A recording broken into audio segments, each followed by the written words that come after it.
আসসালামু আলাইকুম। সবাই কেমন আছেন? আশা করছি আল্লাহর রহমতে সবাই সুস্থ আছেন, ভালো আছেন। আলহামদুলিল্লাহ, আমরাও ভালো আছি। চলে আসলাম বরাবরের মতো নতুন একটা ব্লগ নিয়ে। আশা করছি আপনাদের কাছে ভালো লাগবে। এখানে এই যে দেখছেন একটা পিওরিট ফিল্টার। বেশ কিছুদিন হয়েছে ফিল্টার থেকে পানি ফিল্টারিং হচ্ছে না, তাই পানির বেশ কষ্ট করছি। এখানে আমার হাতে একটা কিট দেখছেন, মানে এটা হচ্ছে ফিল্টারের পুরোনো কিটটা। এই যে মাঝখানে সাদা অংশটা দেখছেন, এটার পানির মেয়াদ যখন শেষ হয়ে যায় তখন পানি ফিল্টারিং বন্ধ হয়ে যায়, পানি দিলেও পানি বাইরে বের হয়ে যায়। যাদের এই ফিল্টারগুলো আছে তারা অবশ্যই জানেন, কিন্তু এটা এখনও সাদা আছে, মানে এটা এখনও ভালো আছে। তো এই যে আমার হাতে যে বাটির মতো দেখছেন আর এই লম্বাইটা দেখছেন, এই দুইটাই কিটের সাথে কিনতে পাওয়া যায়। আমি গত রাত যখন নতুন কিটের এইগুলো দিয়ে যখন সেট করেছিলাম, এভাবে বসিয়ে রেখেছিলাম, শুধু জাস্ট এমনভাবে প্যাচ দিইনি, যার কারণে গতকাল রাতে আমি যখন পানি ফিল্টারে ঢেলেছিলাম তখন এই পানিটা সকালে উঠে দেখি আমার ঘর ভেসে গিয়েছে পানিতে। তারপর আমার মাথায় কাজ করলো যে কি ব্যাপার, যে নতুন কিট দিয়েছি তারপরেও কেন পানি ভেসে গেল, তার মানে আমার সেট করাই হয়নি। তারপরে সকালে উঠে দেখলাম যে আমার সমস্যা, আমি ওই প্যাচটা না দিয়েই সেট করে নিয়েছিলাম। এখন এই যে সকালে উঠে আমি সম্পূর্ণ ফিল্টারটা ভালো করে আবার খুলে এখন আবার এই যে সেট করে নিয়েছি। আর এই যে কিটটা খুলে নিয়েছি, এটা হচ্ছে গতকাল রাতে নতুন কিট লাগিয়েছিলাম, সেটাই খুলে এখন আবার পুরনো কিটটা আমি লাগিয়ে দিয়েছি।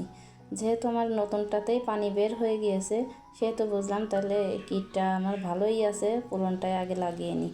এখন এটা কিছুদিন ব্যবহার করার পরে শেষ হয়ে গেলে নতুনটা আবার ব্যবহার করব। তো এখন এই যে আমি আবার পুনরায় পানি দিয়ে দিলাম ফিল্টারে, পানিটা ফিল্টারিং হচ্ছে। আর এখানে যে ঘর ভেসে গিয়েছিল পানিতে, তারপর আমি এই যে ঘরটা সুন্দর করে পানি মুছে নিচ্ছি। ঘরটা সুন্দর করে পরিষ্কার করে নিয়ে আমি নাস্তাটা রেডি করে নিয়েছি। অফ ক্যামেরাতে এই যে নাস্তা রেডি করে নিয়েছি। অবশ্য আপনাদেরকে নাস্তাটা তৈরি করা দেখাইনি, কারণ ভিডিওটা অনেক বড় হয়ে যায়। এমনিতেই কেউ পুরো ভিডিও দেখে না, বড় ভিডিও তো মোটেও দেখে না। ছোট ভিডিও হলে হয়তো বা একটু কেউ দেখে, তাই যথাসম্ভব চেষ্টা করি একটু ছোট করার জন্য ভিডিওটা। এই যে দেখুন, অবশেষে পানি ফিল্টারিং হয়েছে, আমরা এখন শান্তিতে পানি পান করতে পারছি। কয়টা দিন বেশ পানির কষ্ট করেছি। এত বড় গরমে পানির কষ্ট করা যায় বলেন? এমনিতেই প্রচুর গরম, দ্বিতীয়ত পানির তৃষ্ণা, তাতে যদি একটু পানি পান করা না যায় তাহলে সমস্যা না? ফিল্টারে পানি দেই, তবুও পানি ফিল্টারিং হয় না। খুবই অল্প অল্প করে পানি ফিল্টারিং হয়। যতটুকু পানি ফিল্টারিং হয় তাতে আমাদের সবার খেয়ে তৃপ্তি মেটে না। তাই ভাবলাম যে কিছু একটা করার দরকার, তাই নতুন কিট কিনে এনে সেট করলাম।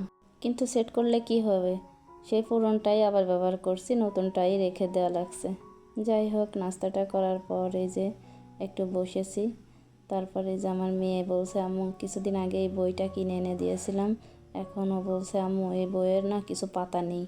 তখন ভাবলাম যে দোকানদাররা কি এখন এই বই পাল্টায় দেবে, বেশ কিছুদিনই তো হয়ে গিয়েছে। তাই ভাবলাম যে যাই দেখি দোকানে। এখন এই যে দেখুন দোকানে নিয়ে এসেছি, ওরা আবার একটু চেক করে দেখছে কোথাও কলমের দাগ আছে কিনা। আমার মেয়ে আবার বই খাতা খুবই যত্ন করে, ও সহজে ওর বই ছেড়বেও না, একটা কলমের দাগও দেয় না। যাই হোক, কলমের দাগ না দেওয়াতে এই যে বইটা পাল্টিয়ে দিয়েছে আর কি।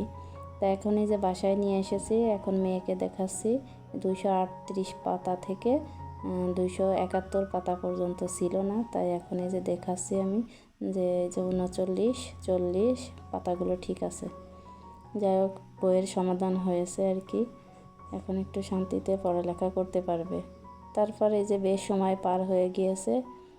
বেশ সময় বলতে কি, আমি একটু রেস্ট নেওয়ার টাইম পাইনি, চলে আসলাম রান্নার কাজে। এই যে দেখুন, এখানে আমি তেলাপিয়া মাছ ভেজে নিচ্ছি।